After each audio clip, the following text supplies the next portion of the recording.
Olá, graça e paz a todos. Hoje vamos dar continuidade ao nosso estudo, tá? Lá no livro de Josué, capítulo 5. Eu sou a pastora Rayane e eu convido o Espírito de Deus para que esteja ao nosso meio, conduzindo este estudo, trazendo à nossa memória, à nossa mente, tudo aquilo que precisa ser guardado para que possamos praticar e fazer a vontade de Deus aqui nessa terra, em nome de Jesus. Então vamos lá, vamos começar.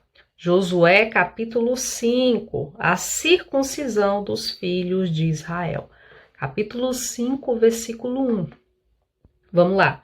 Sucedeu que, ouvindo todos os reis dos amorreus que habitavam deste lado do Jordão, ao ocidente, e todos os reis dos cananeus que estavam ao pé do mar que o Senhor tinha secado as águas do Jordão, diante dos filhos de Israel, até que passássemos, desmaiou-lhe o coração, e não houve mais alento neles por causa dos filhos de Israel. Então, o que acontece? A fama a respeito, né, do feito de Deus, né, porque esse Deus demonstrou ter poder e autoridade também sobre a natureza. Então, esse feito que Deus tinha feito ali, abrindo o Jordão, né, separando as águas do Jordão para que Israel passasse, ela correu toda a terra de Canaã. Né? Então, essa fama, né, o acontecimento, chegou aos ouvidos dos cananeus e também dos amorreus. Até porque a cidade de Jericó ela ficava de frente para o Rio Jordão. Então, o povo de Jericó viu o que aconteceu. Ele viu as águas se abrindo e o povo de Israel passando pelo meio do rio. Né?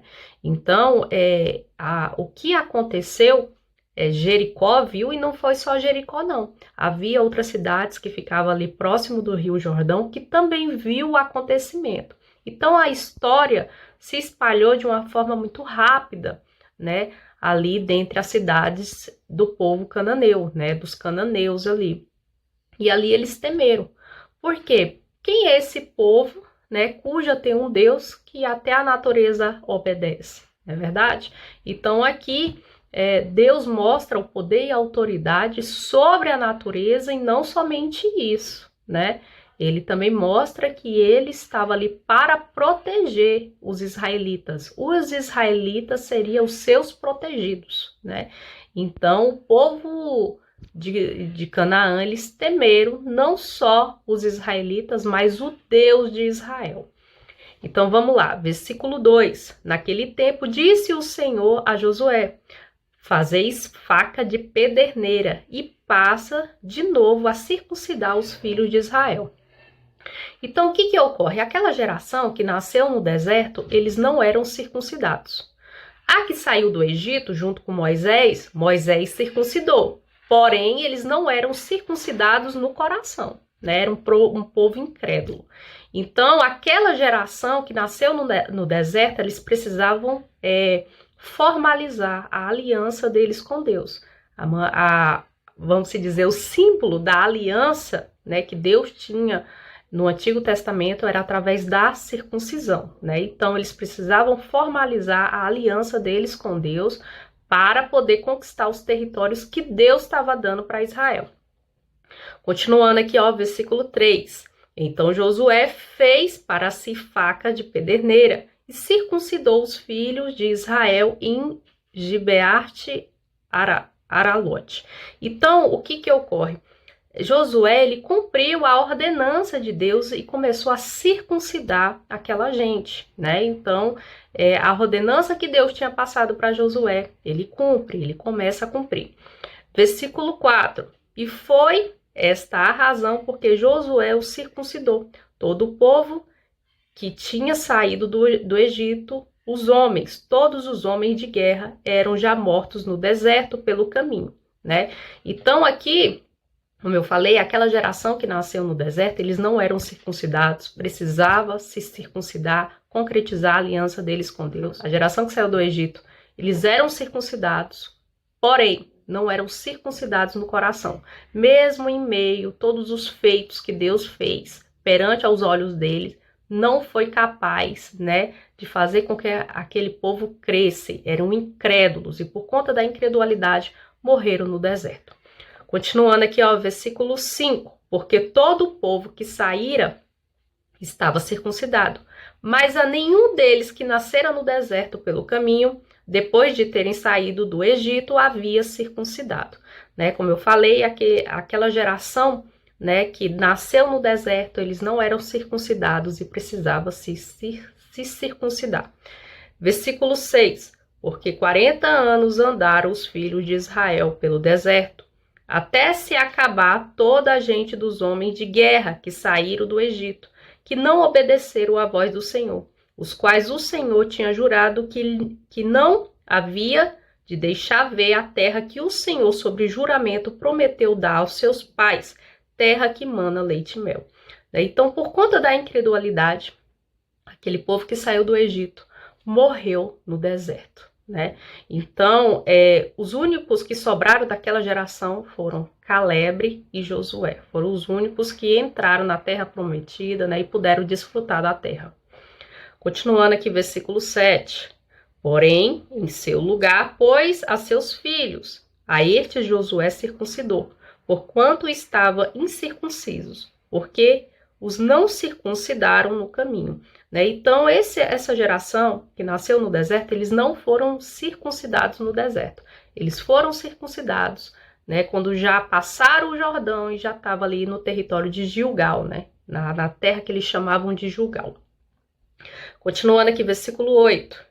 Tendo sido circuncidada toda a nação, ficaram no seu lugar no arraial até que sararam, né? Então ali, querendo ou não, é um tipo de ferimento que fazia ali na carne e eles precisavam ter um tempo de recuperação, tá? Então eles passaram esse tempo de recuperação lá em Gilgal. Continuando aqui, versículo 9. Disse mais o Senhor a Josué: hoje removi de vós o opróbrio do Egito, pelo que o nome daquele lugar se chamou Gilgal até o dia de hoje, né? Então, até o dia que foi o que documentado essa história. Então, o que ocorre? Opróbrio significa vergonha. Então, querendo ou não, a geração que saiu do Egito, ela conduziu, né? Ela contraiu, na verdade, ela contraiu um tipo de vergonha perante ao Senhor. Por quê? Porque Deus realizou muitos milagres no meio deles, né? E mesmo assim não foi capaz daquele povo crer em Deus, acreditar que o Senhor era capaz de dar a terra de Canaã para eles, né? Então, por conta disso, naquele momento, Deus estava removendo aquela vergonha da geração passada, da incredulidade daquela geração passada. Celebra-se a Páscoa, versículo 10. Estando, pois, os filhos de Israel acampados em Gilgal, celebraram a Páscoa no dia 14 do mês, à tarde nas campinas de Jericó. Então, nos capítulos anteriores, podemos observar que o povo de Israel chegou, né, em Gilgal mais ou menos dia 10 do mês de Nissan. Aqui já está no dia 14, né? E no mês de Nissan eles celebravam o quê? A Páscoa. Então essa Páscoa já foi celebrado lá na terra de Canaã. Continuando aqui, versículo 11. Comeram do fruto da terra. No dia seguinte à Páscoa, pães asmos, cereais, tostados, comeram neste mesmo dia. Versículo 12. No dia imediato, depois que comeram o produto da terra, cessou o maná. E não tiveram mais os filhos de Israel. Mas naquele ano comeram das novidades da terra de Canaã.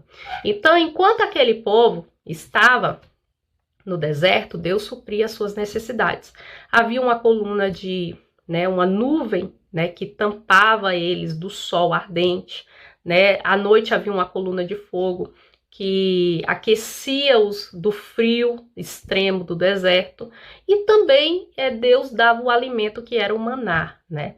Então, tudo que aquele povo necessitava para poder sobreviver no deserto, né, Deus supria, né, todas as necessidades deles.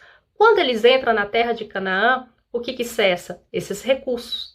Então, todos os recursos que Deus dava para que eles sobrevivessem no deserto é cortado. E aqui eles já começam a comer do fruto da terra de Canaã. Continuando aqui, ó. Deus aparece a Josué, versículo 13. Estando Josué ao pé de Jericó, levantou-se os olhos e olhou, eis que se achava em pé diante dele um homem, que trazia na mão uma espada nua. Chegou-se Josué a ele e disse-lhe: És tu dos nossos ou dos nossos adversários? O que acontece aqui? Josué, ele tem uma visão de um homem com uma espada, né?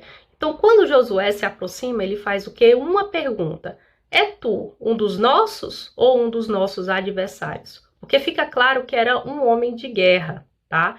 Então, Josué, mediante aquela situação, ele faz essa pergunta. Versículo 14. Respondeu ele: não, sou príncipe do exército do Senhor e acabo de chegar. Então Josué se prostrou com o rosto em terra e o adorou e disse-lhe: que diz meu senhor ao seu servo? Né? Então aqui Josué ele se coloca numa situação de adoração. Então acredita-se que aqui nesse versículo se fala, né, a respeito da pessoa do próprio Cristo. Por quê? Porque em muitas situações na Bíblia vamos observar que muitos homens tentou se prostrar e adorar anjos. E nesse momento eles eram o quê? Interrompidos. Os anjos interrompiam aquele ato e falavam a adoração somente a Deus. Então acredita-se que aqui esse príncipe que se revela a Josué seja a pessoa do próprio Cristo, né? E algo importante acontece nesse momento. Por quê? Porque ali é revelado a Josué que ele não ia contar somente com o exército, com os soldados, né, e os homens de guerra de Israel, mas ele iria contar também com a força do exército de Deus, né? Então o mundo espiritual se abre para ele ali naquele momento e ele pôde observar que a força do exército do Senhor estaria com ele e que ele não precisaria temer e que aquela terra seria dada aos israelitas, não por uma questão física, mas por uma questão espiritual, não por força física, mas por força espiritual. Continuando aqui, versículo 15. Respondeu o príncipe do exército do Senhor a Josué: descalça a sandália dos teus pés, porque o lugar em que estás é santo. E fez Josué assim. Né? Então aqui acontece algo semelhante do que ocorreu com Moisés lá na sarça ardente. Então quando Deus se manifesta, quando Deus ele tem aquele primeiro contato com Moisés, ele fala exatamente essa frase: descalça a sandália dos teus pés, porque o lugar que você está é santo. Então aqui podemos observar que aonde a presença do Senhor está, o local se torna santo por conta da santidade do Senhor, não por conta do local, mas por conta da presença de Deus que é santa, né? Então aqui também está mais um critério que podemos relevar, apontando para a pessoa de Cristo. Não era qualquer ser que estava com Josué naquele momento. Então acredita-se aqui que era a pessoa do próprio Cristo que estava com Josué, ao ponto de falar para ele que aquele lugar era a terra santa e que ele precisava descalçar os sapatos dele, né, para poder entrar realmente numa situação de reverência, tá? Então aqui eu termino a explicação do capítulo 5. Quem ficou com alguma dúvida, quiser fazer alguma colocação a respeito do que estudamos, deixa seus comentários aqui embaixo, que assim que possível eu vou estar sanando estas dúvidas, tá? Vou estar respondendo elas. E a próxima aula fica o capítulo 6, tá bom? Então aqui encerramos o capítulo 5. E que a graça e a paz do nosso Senhor Jesus Cristo esteja sobre cada um de vós, tá? Que a consolação do Espírito Santo alcance cada um de nós. E para a próxima aula fica o capítulo 5. Até a próxima!